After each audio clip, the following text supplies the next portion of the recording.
Today is the day. Today is the day. It's the only one we've got. There's a spiritual teaching that said, perhaps some of you have heard before, that says the miracle happened a long time ago. That the moment life started, which is still a mystery, one of the great mysteries, in the beginning it's been said, but when is the beginning? When was the beginning? Is when the miracle happened. When the Spirit first breathed life into its creation, and all was well and all was perfect. In the story of creation, it said that God spent a number of days creating all manner of creatures and all manner of things, yes? And then on the final day that God rested, and that God looked at its creation and called it good. And that's a fundamental blessing to our life that we can hang our hat on. That God looked, Scripture tells us that God looked at its creation and called it good. A fundamental blessing for our lives. First blessing. No original sin, no original otherness, just original blessing. That the moment that it stands true, then, that the moment that you were born, and the moment that I was born, that life beheld its creation, stand back and looked at it and called it good. Your life and my life. And then the job gets interesting. Then the job gets really interesting, because then what? God's work is done. The Spirit's work is done. It looked at you from the moment you were born and beheld, in this incarnation anyway, whatever your relationship might be with reincarnation or different lives or new lives or what's going to happen next or what happens to the energy that we call life. But in this expression, that the Spirit looked and called it good, that beheld, that can we wrap our faith around, can we wrap our mind around the idea that we are here on purpose, that each one of us are here for some reason. And that's when the work gets interesting, because then it's up to each and every one of us to daily discover what that is.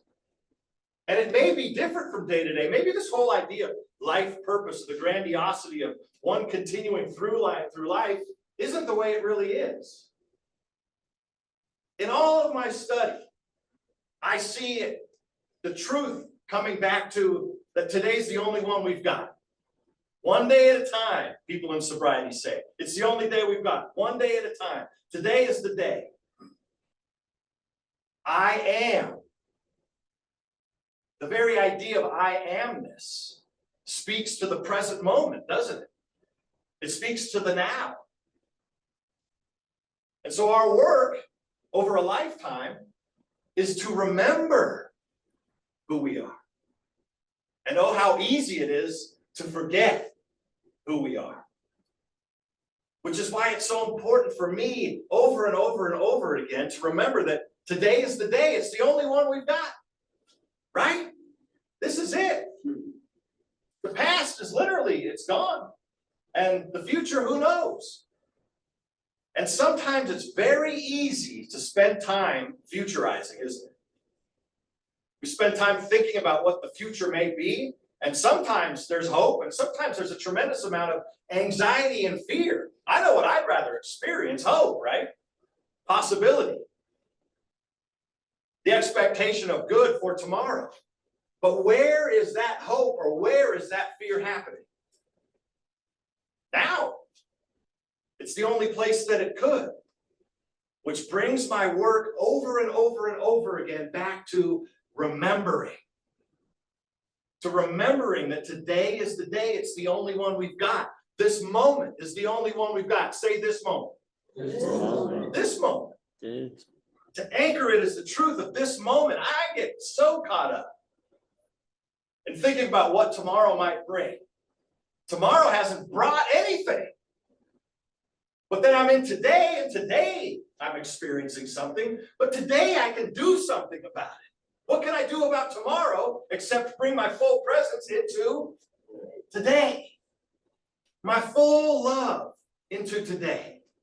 my full being, my full presence, my full mindfulness into today. Being as loving as I can, as much of a fellow as I possibly can, to bring as much music as I can, as much love, as much adoration, as much possibility into my mind, into my heart, into my soul today. And I'd like to remind us today, this morning, of a few practices that help bring our attention into today. And for those of you that have done any sort of spiritual study within Centers for Spiritual Living, you might be aware of these practices already, but I wanted to remind us all of them as part of the spiritual practices wheel, if you will, and how important it is to practice today. Oh, I have to remind myself all the time, gang, today is the day. That's it. This is the one. This is the one, isn't it? Right now. So practice number one, study. Is to study life-giving ideas of spiritual truth through Ernest Holmes. To read a passage and study it. You know what Ernest Holmes would do? He was known for not devouring a whole book at a time, but for taking a paragraph of a book and then chewing on it. He would read one paragraph of Thoreau or Nietzsche or whoever, whoever they were, the Bible, the Bhagavad Gita, the Quran.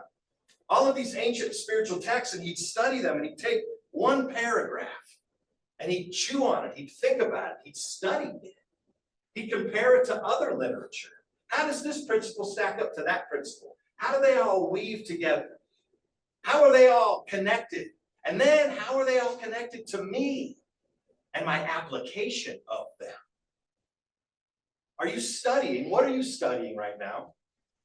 One of the things I'm reading right now, and I realize it's not necessarily something for me to study, it's more something to entertain, and I can't call it study. I'm reading a book about prison camps, and one of the few people that actually escaped from Auschwitz. And it's a fascinating story. But I realize that there's some truth in that, is there beauty in the story of that, but what I want to really be studying, and what I really want to assimilate in my life, is truth.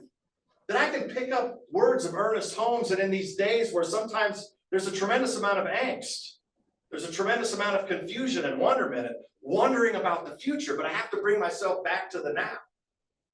Am I feeding myself life-giving goodness? Am I feeding myself truth such that in my soul, in my body, I can close my eyes and feel that I live within a spiritual system that is designed to support me and actually designed for me to experience a good that I ought to have?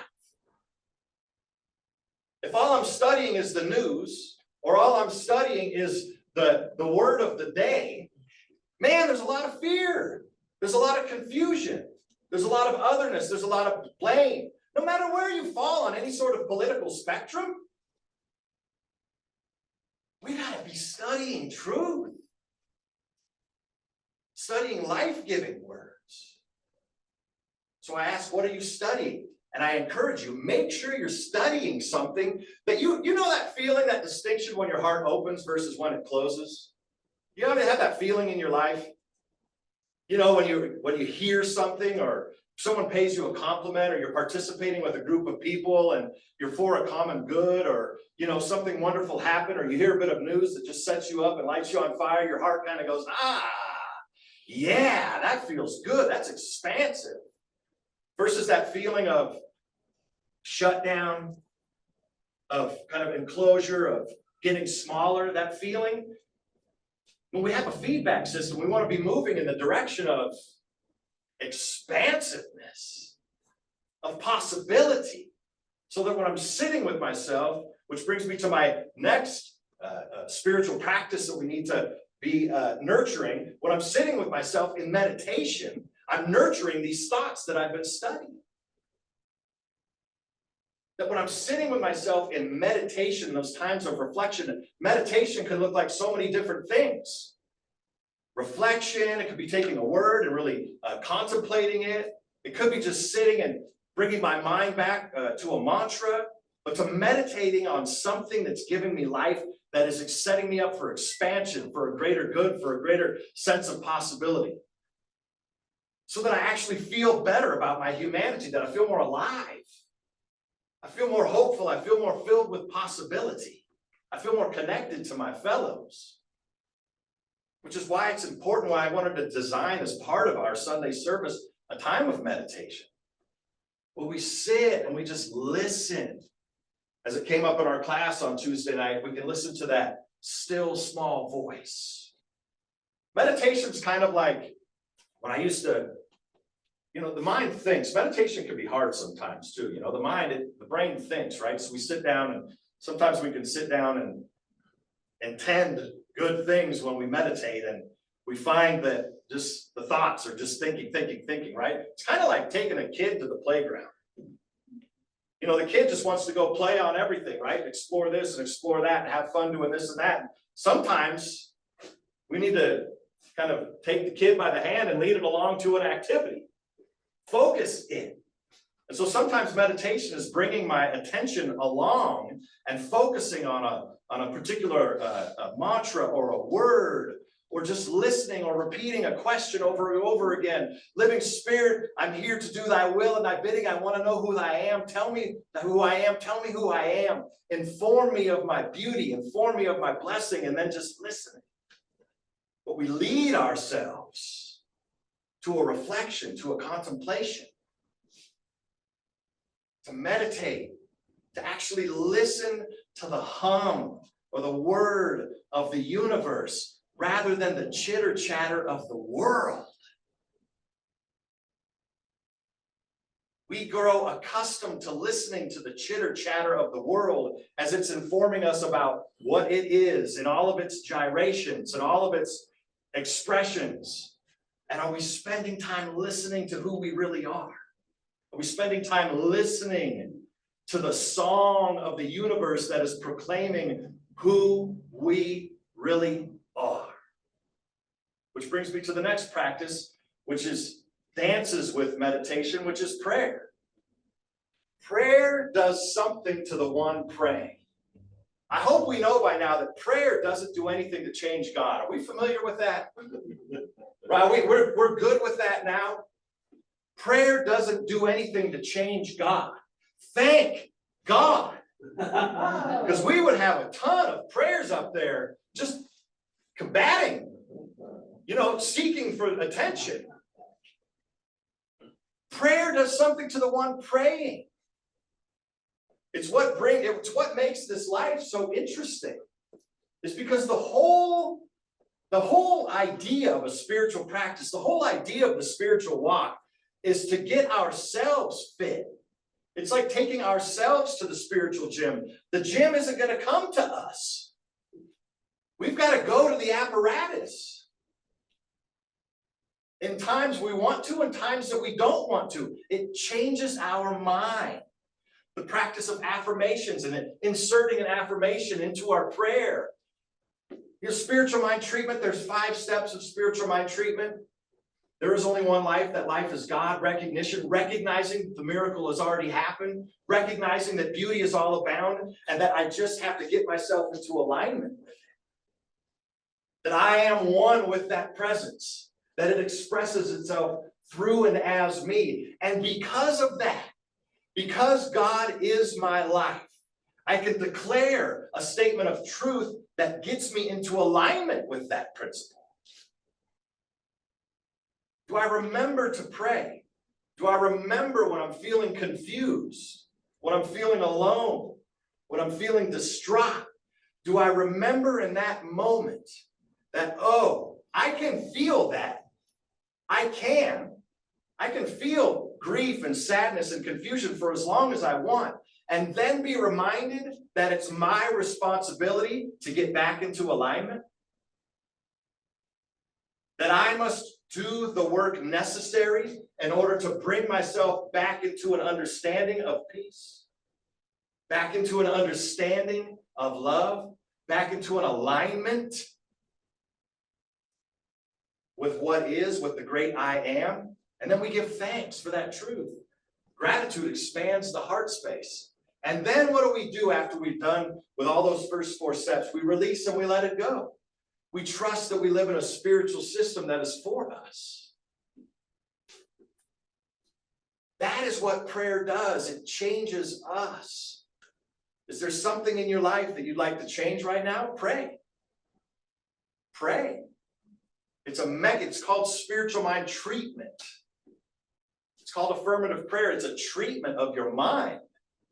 It's a treatment of your heart. Like when we go to the doctor, we want to be treated for something, right? When we're seeking a healing or to be made whole, a broken leg, a broken arm, an ailment, whatever it might be, we go seek professional help for treatment. Well, we can go seek God help for treatment. Spiritual mind treatment. The last thing I want to remind us of is a way to participate in the flow of remembering that today is today and getting our heart right is being of service. Is actually getting outside of ourselves to give something somewhere. That uplifts all of us. And it doesn't have to be what we might think is something super significant. It's just something. It's picking up the phone and calling somebody just to say, hey, I'm thinking of you. You're on my heart. I love you. Is there anything I can do for you? It's as simple as a smile in the grocery store saying hi to a stranger. Or it could be an organized volunteerism, where you're organizing something to be of service, where it's a regular volunteer appointment. But it helps us bring our spiritual nature, it helps us bring our godliness out into the world. And it helps uplift others in the spirit of giving. And not seeking something for self, because I don't know about you, but I can really get caught up in seeking something for self. Like all of these things, even all of these practices, like I want to be at more peace. I want to be in a greater love. I want to experience greater friendships. I want to experience financial prosperity. I want to experience a healthy body. Do I desire that for others as well? And by doing so, amplify the experience of it for myself. Are you with me? And in doing so, amplify it for myself. Today is the day, gang. Today is the one we've got. What will we do with today? It's a message that we can't hear enough of. What am I going to do with it? What am I going to do with my today? Is it going to be of benefit? Is it going to enrich my life? I shared with you all last week, I've been in some deep doubt, some deep questioning. Some sort of metamorphosis that I'm going through is what I'm calling it. In the liquefied stage, Imagine how attaching emotion to that caterpillar, how terrifying it must be to be in the liquefied stage. You guys have all been there at some point, right? Imagine attaching emotion to that, like, I'm freaking out. I used to be this, and I'm not that anymore. And what am I going to be? And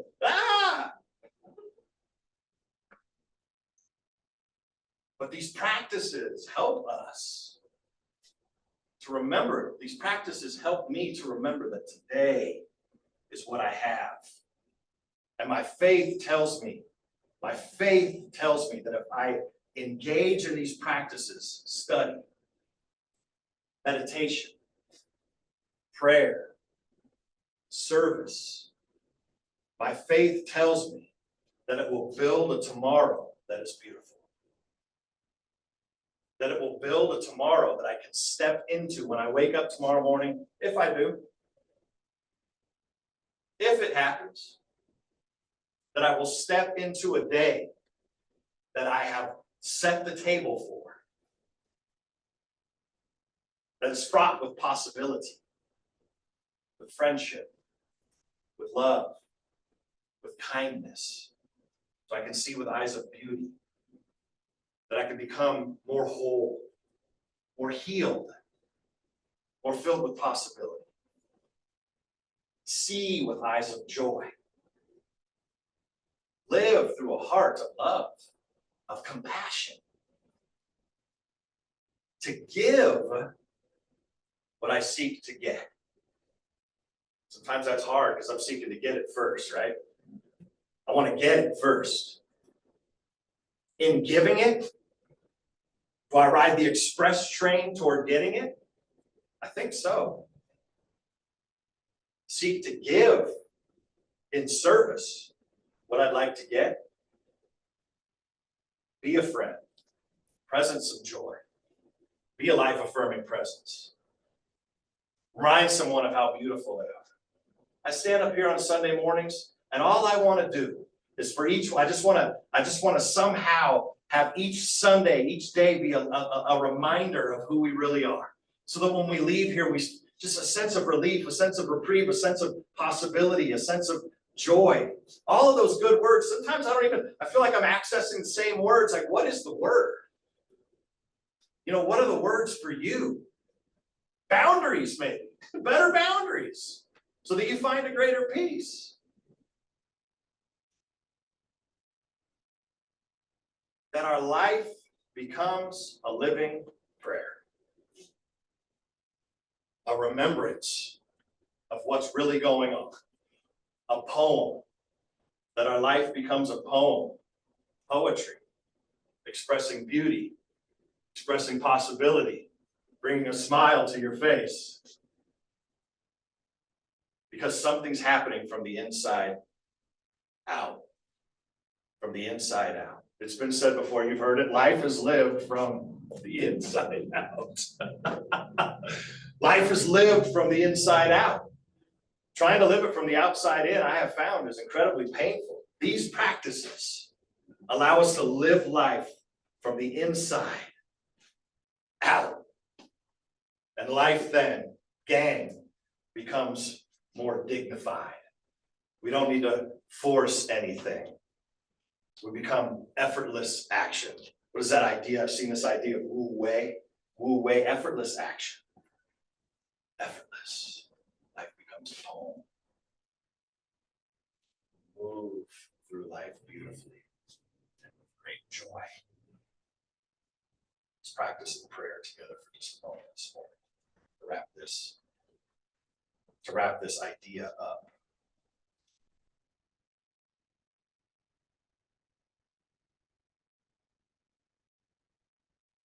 Remember the seed that you planted during our time of meditation.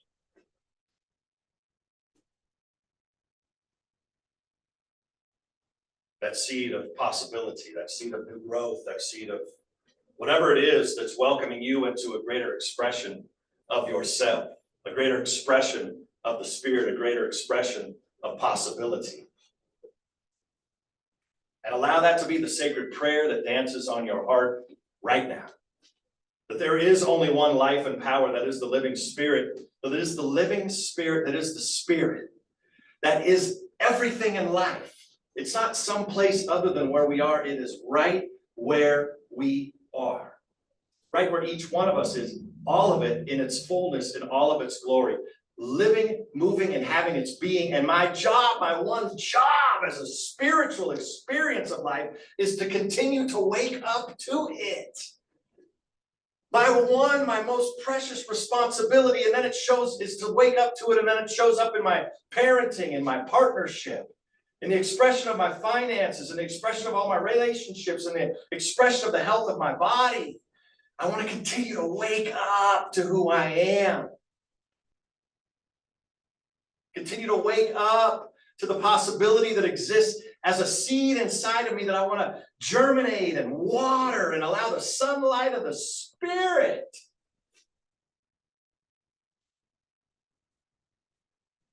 to have its way, to blossom and grow, to feel into it, to be transformed by it, to be elevated by it, to be reconstructed by it, to be deconstructed by it, to be transformed by our prayer and stillness and silence and study and service into a living poem of the Spirit that wherever I am, people know, there is someone that represents the kingdom of heaven. And they might not even have words for it. They might not even know it. They might not know what to do with it. They just see a dignified spiritual being. They see someone that stands tall in the face of life and loves. brings joy. And presence is forgiveness and beauty and givingness. This is the prayer that I speak for this community this morning. This is the truth that I am knowing right here and right now, that we can each be transformed by the renewing of our mind, by the renewing of our hearts, by the blossoming of our soul, into an understanding that my life is the life of God, and I celebrate it today. For this truth I am grateful, I let it be. I'm grateful for it, I let it be. I call it good, and so it is. And so it is. Amen. Brother Gene, let's have some music for Gene.